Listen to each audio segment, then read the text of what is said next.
and today we're going to be doing a paper quilling project. Now it's a cool little card that we're going to make. It's a lovebird card, and it's going to look a little bit like this.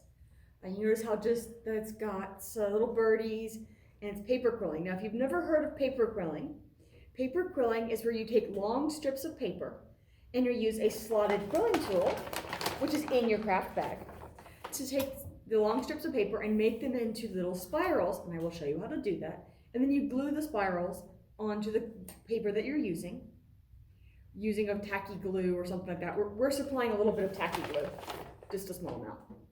See, tacky glue. As well as, of course, the kit itself and the standard rack cards. You can see everything we're doing in February, March, April, and anything you might have missed in January. So I'm going to demonstrate a little bit of this. Isn't it cute? I mean, it's just so cute. I saw it and we had to. And I'm going to demonstrate some basics. We do have a video that I found of a person who does quilling. She has a blog post. And she walks you through how to do quilling, and it's wonderful and beautiful. So we're going to send you a link to that video. And the instructions for the card are on the back of this little thing that comes in the kit. And you'll notice that it says things like use 2 16-inch strips, or an 8-inch strip, or a 4-inch strip, or a 2-inch strip. Now I measured. These are 17.5 inches. Okay, so what that means is for a 16-inch strip, just roll the 17.5-inch strip. It's fine. It's the extra 1.5 inches is not going to affect anything on this particular quilling exercise. And then cut it in half. It'll be a little long for an 8-inch strip, and cut it in quarters for a 4-inch strip. The extra length is not going to have any effect whatsoever, and will actually make it easier if you're a beginning quiller to have a little extra oomph in your swirls. Now, since it does say 16 inches, this is 2 16-inch and 4 8-inch lengths of brown, and this is brown, and you have plenty of colors. They gave you extra of every color, so if you make a mistake, don't worry about it, just roll another strip. And they suggest, on the kit itself does not come with a quilling strip or a quilling needle, slotted quilling tool, so we're supplying one of those. But you're going to take the strip and you're going to slide it through the slot on the slotted quilling tool, and this will make a lot of sense once you have the tools in your hand. And you're just going to gently twist and roll the paper strip around the slotted quilling tool. Of course, the 16-inchers take a fairly long time. The 4-inch strips are very, very fast to do, as you can imagine. It doesn't matter if you roll it clockwise or anti-clockwise. Does not matter. And if it does that, don't worry about it. Seriously, just take it out, pull it a little tight, and finish wrapping. In order to get this spiral, you're going to hold it for a couple of seconds, and then you're just going to let it go. And drop it, let it go. Let it kind of do its thing and unfurl for a little bit. And then once it's reached the right size, it may tell you how, like size 1 or size 3.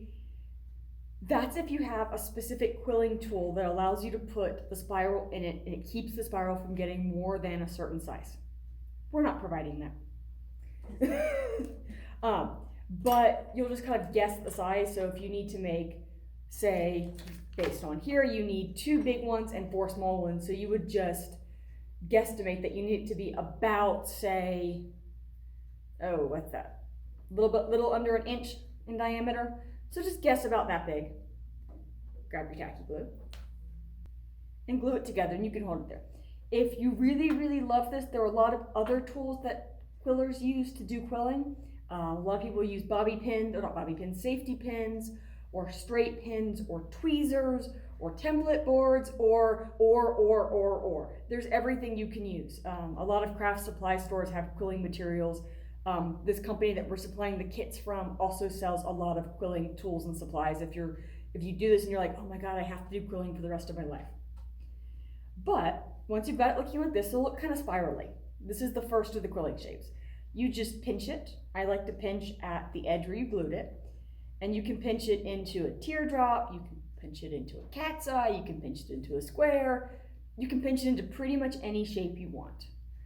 The larger the inner spiral, the better the shape looks. So try not to crush the inner spiral as you pinch, especially if you're making multiple pinches. So let me do this here. So this one needs to be a malformed, mal-shaped square. So we're gonna pinch it into, we're gonna do that to make it into a cat's eye. So you've got pinch on both ends, and then you take the middle, you pinch it again, kind of make it into a square. Now, since these are going to be branches, if they're not perfectly square, that's actually really good. Once you've made it into the malformed square that kind of looks a little branchy, you're going to look at the card, make sure that the card that came in the kit is upright. It needs to look like a card. Okay, it might be backwards, so just make sure that when you open it, it opens like a standard card. So it opens top up like that. And this back here is where you're going to glue the thing on. So the thing about quilling is you don't glue first. You make all of your strips. So if you need 4 strips here, you're going to make 2 big ones and 4 little ones. And you're going to arrange them out so it looks good in the little circle that you have. And then you're going to glue them down.